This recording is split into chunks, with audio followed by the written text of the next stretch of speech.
There is pain and misery in this world. We know it all too well.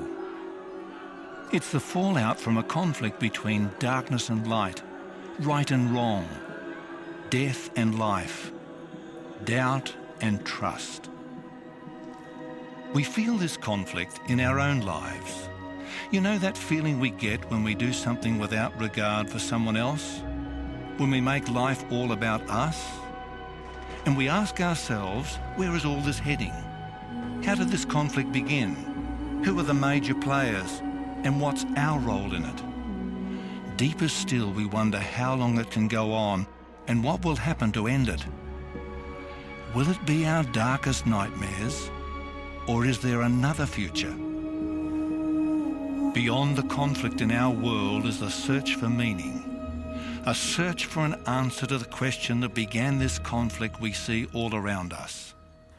Can God's love be trusted?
I never thought I'd be in a war zone, but here I am.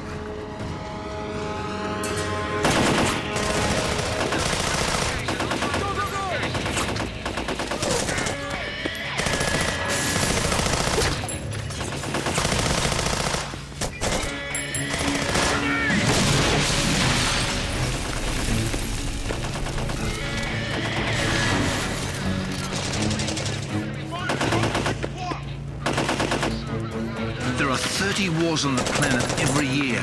Every hour, the world spends about $100 million on soldiers, ammunition, and the war machine.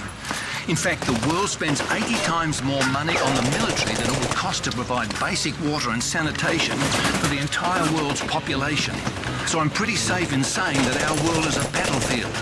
But the Earth's battles are just part of a cosmic war. I'm in it, and so are you, whether you like it or not.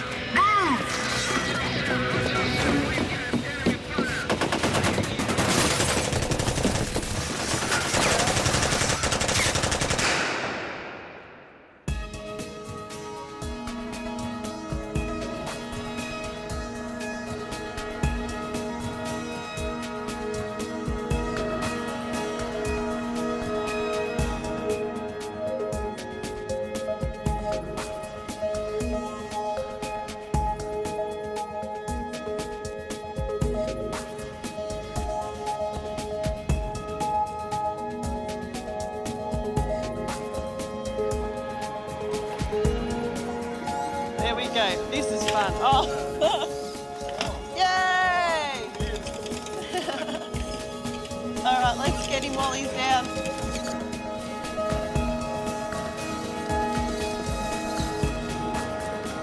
Oh, here he goes. I want to get myself one of these. I would save myself so much time. Any place, anytime you can connect. Okay, so sweeps it in. Two side brush and Yeah. one main brush. Very good. technology. Interesting and scary and amazing. Oh, how cute puppies. Isn't that the cutest thing you've ever seen? I'm not sure what it does. How do you make them move? Rubbing. Rubbing? Back. Yeah? Oh, that's nice. It's like Rosie on the Jetsons. Computer is kind of a greeting, welcoming robot. So he can shake hands and he can give you the flower. So can she dance? He can play games with his arm. How long does it take to assemble a robot like that? It'll take like 6 months to make one computer. Wow, that's a long time, isn't it? Do you ever wonder why God didn't create us to be robots? I mean, they're obedient, they're intelligent, they entertain us, but they have no freedom of choice. They can only do what they're being programmed to do. But God created us differently. He created us with the ability to love. And, you know, he really took a risk because love's a choice. But still, he gave us the freedom to either love him back or not to love him at all. And it really boils down to this. You can't have love without risking rebellion.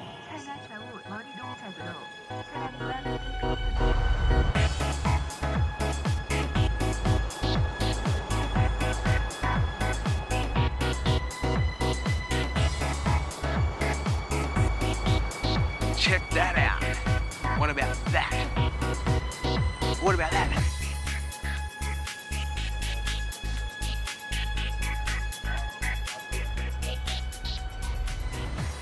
In reality, when most people look at themselves in the mirror, they're disappointed.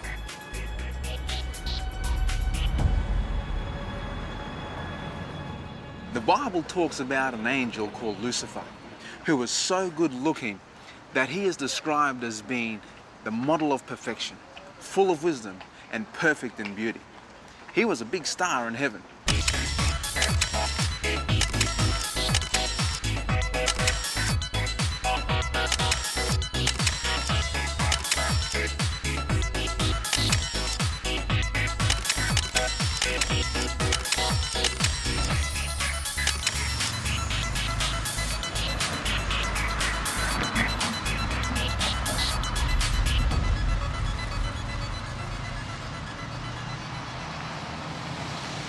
But like many stars, that wasn't enough. Lucifer wanted to be like God. In order to lift himself up, he put God down. How did he do this? Gossip. He started talking behind God's back.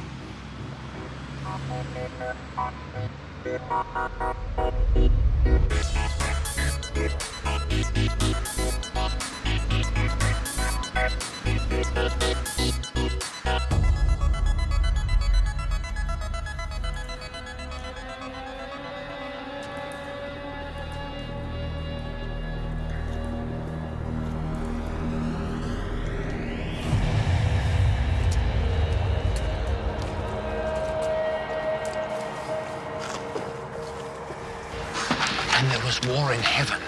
Michael and his angels fought against the dragon, and the dragon and his angels fought back.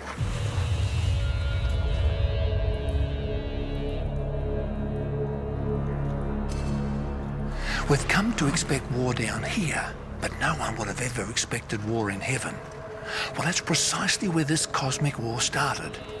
It wasn't a war like this, though, with guns and tanks and helicopters. It was a war of ideas, a war of words, a battle for the hearts and minds, a war against the character of God.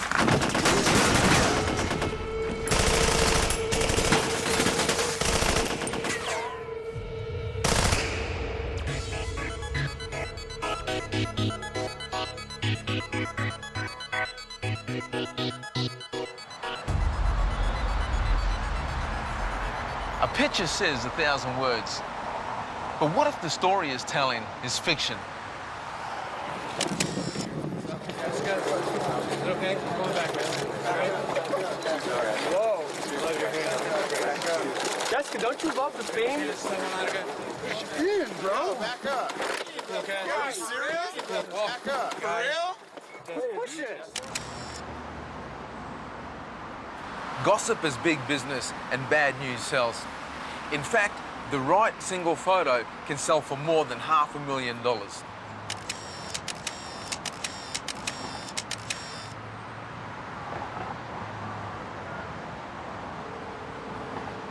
Yeah, mate, I'm on the corner of Hollywood and Vine.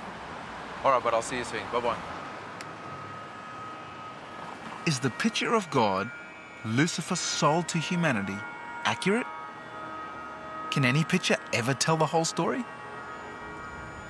So Nathan, what does it take to be a celebrity photographer? What does it take to be a celebrity photographer? A lot of patience. You know, you gotta know where to go. You have to be connected. You know, there are certain people out there in the media right now that are hot. If I can grab a shot of them doing something bad or looking mad, or that sells. Okay. You know, sex, violence. Yeah. So you just got to be in the right place at the right time. Yeah. And sometimes it's not easy, but you know. So are you always on the lookout for a good photo? I don't leave home without it. You gotta be, man. I carry the camera with me everywhere I go. Except on dates. Girls don't like that much. Yeah, it's probably a good principle to have.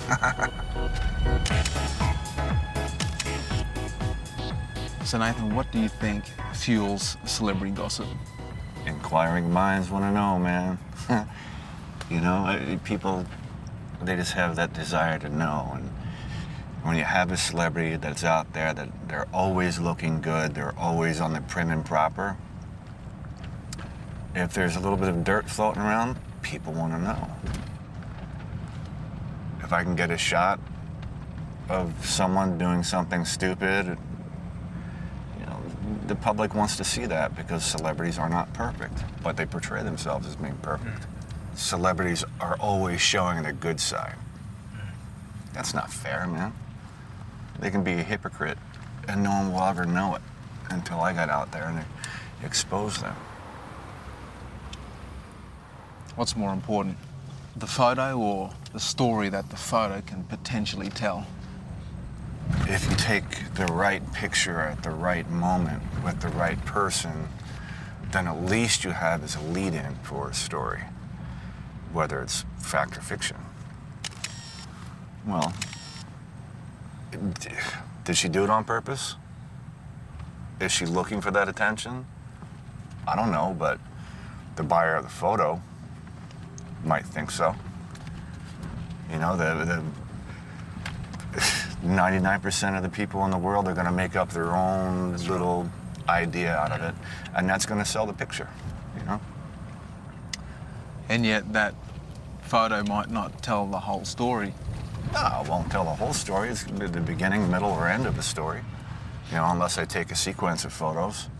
Have you ever felt bad about a photo that you've sold, and especially the way it would have been used? No, not really. I mean, you know,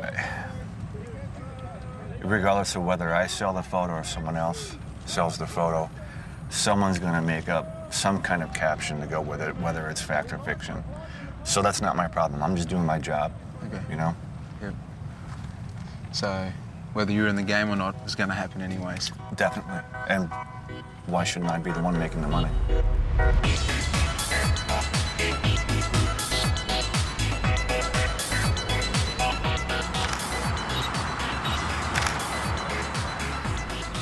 Well, Hollywood's full of surprise to see who she did. That looks pretty much like her right there. Well, I wonder who the guy she's with. Yeah, I mean, who is the guy? See, and that's where the stories come from. It's not her boyfriend. We all know her boyfriend. Supposed boyfriend is. But it's not him. Could it be her assistant or her assistant?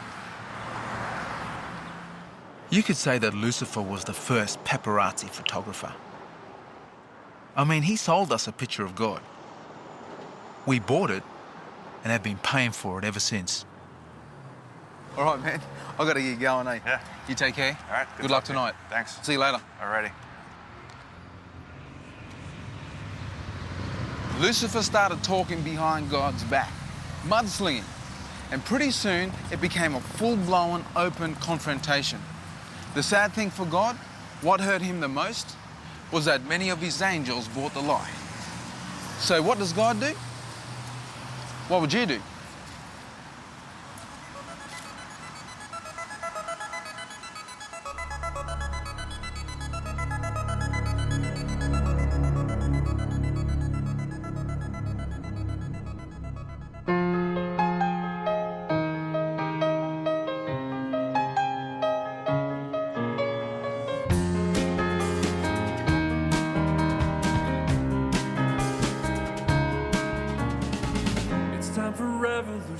It's time for change. It's time for new perspective from the mundane.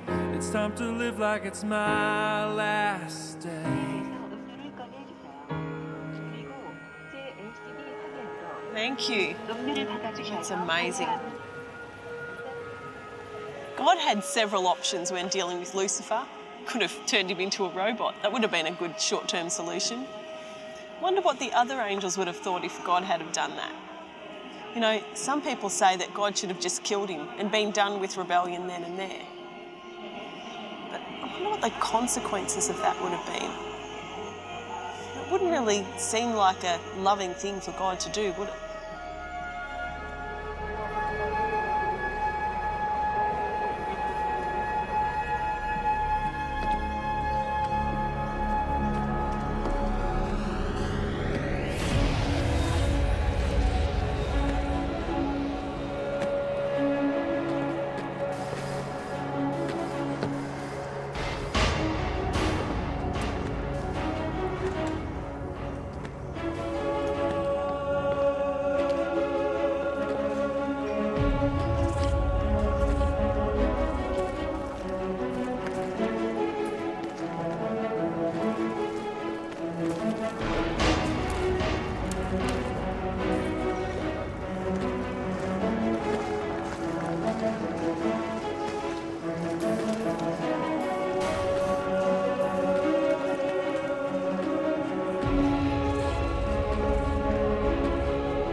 If God had killed Lucifer then and there, he would have confirmed Lucifer's accusation that he was a dictator and a tyrant. It's like this. Let's say a father had 3 sons. One of those sons goes to his brothers and tells them that Dad is cruel, unfair, and expects the impossible. The father finds out about this and he reacts by taking the son out and shooting him. Just imagine what those remaining sons would think of their father.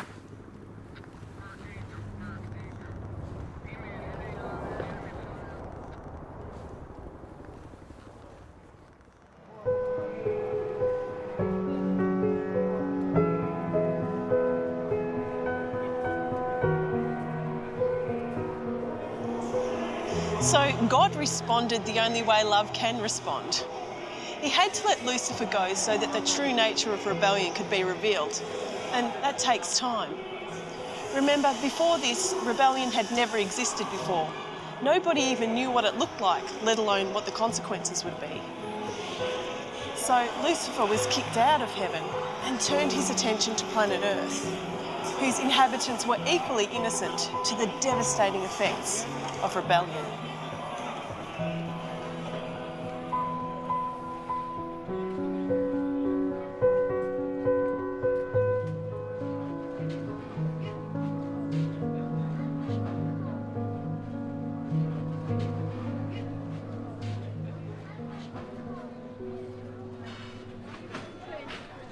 Lucifer brings his gossip about the character of God down to earth. He suggests to Eve that God's word can't be trusted. God had said to Adam and Eve that they could eat anything from their world garden except from one tree. Lucifer asks a question that raises doubt. Did God really say that? He then suggests God limits their freedom and will do all he can to ensure they can't be as powerful as him. Lucifer tells Eve, "For God knows when you eat of it, your eyes will be opened, you will be like God, knowing good and evil."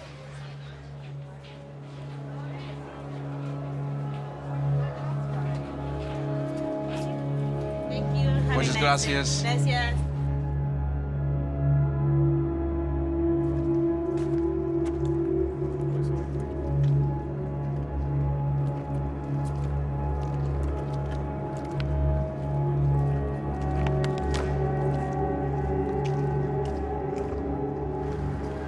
Adam and Eve bought the lies of Lucifer, who we now know is the devil. Incidentally, did you know that the word devil means slanderer or mudslinger? Pretty appropriate, really. The war in heaven had now spread to earth.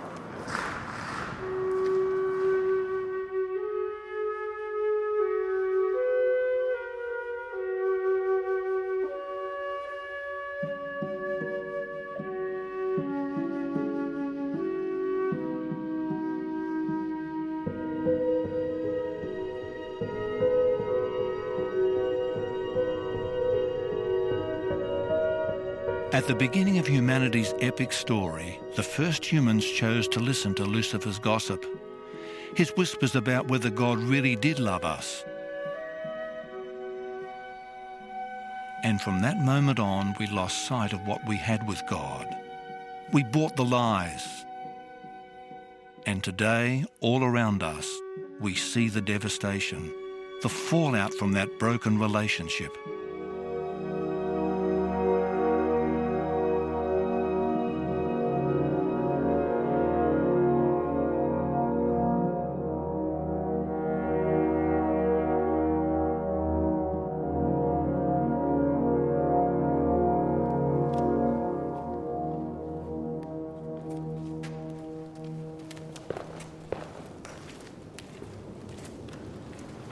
And that's why we find ourselves in the mess we're in today. Natural disasters like earthquakes and tsunamis, man-made tragedies like oil spills and terrorist attacks, deterioration of society, politics, morality, religion, and the economy. All these point to the death throes of the devil's regime, the end of his desperate rebellion.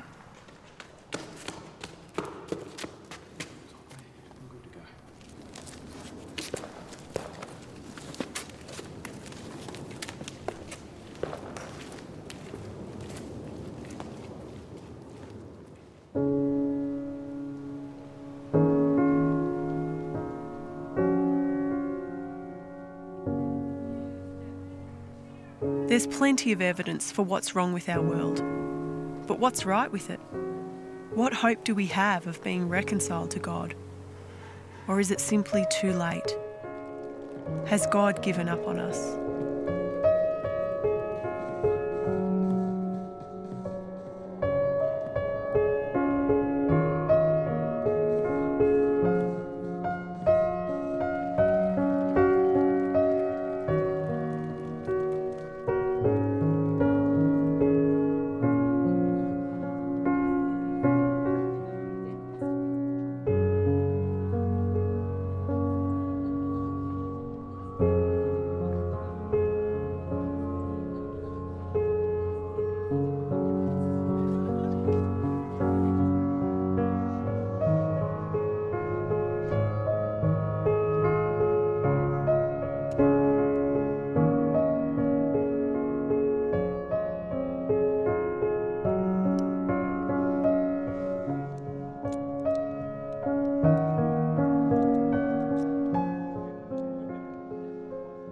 Thousands of Korean couples come here to the Seoul Tower every year to hang a lock on this fence, showing that their hearts are locked together forever.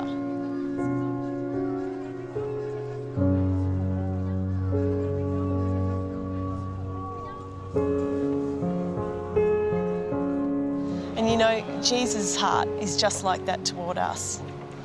How do we know this? Because he provided a rescue plan. He promises us a way out if we just return our hearts to him. But do you know what's so amazing about this plan? that through Jesus, God became one of us and died so that we might live. For God so loved the world that he gave his one and only Son, that whoever believes in him won't perish, but will live forever.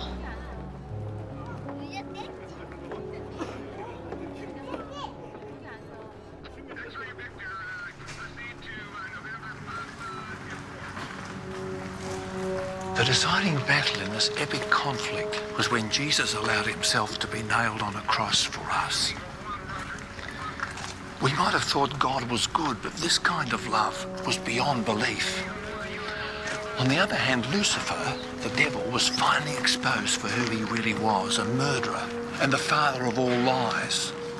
God's amazing love and the devil's horrendous hate were put beyond all question for all the world to see.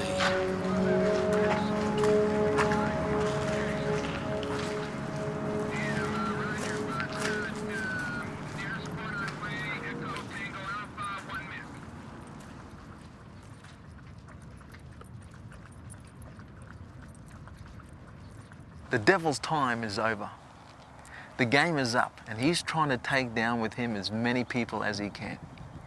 The Bible warns us like this: terror will come on the earth and the sea, for the devil has come down to you in great anger, knowing that he has little time.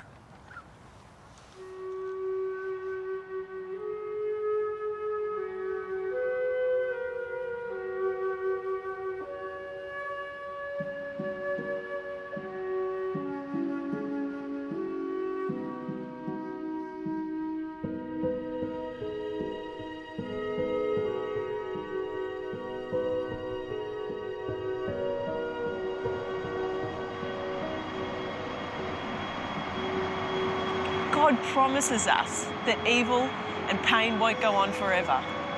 Soon Jesus will return and fulfill his promise that he will come back and will finally put an end to Lucifer and his reign of terror once and for all.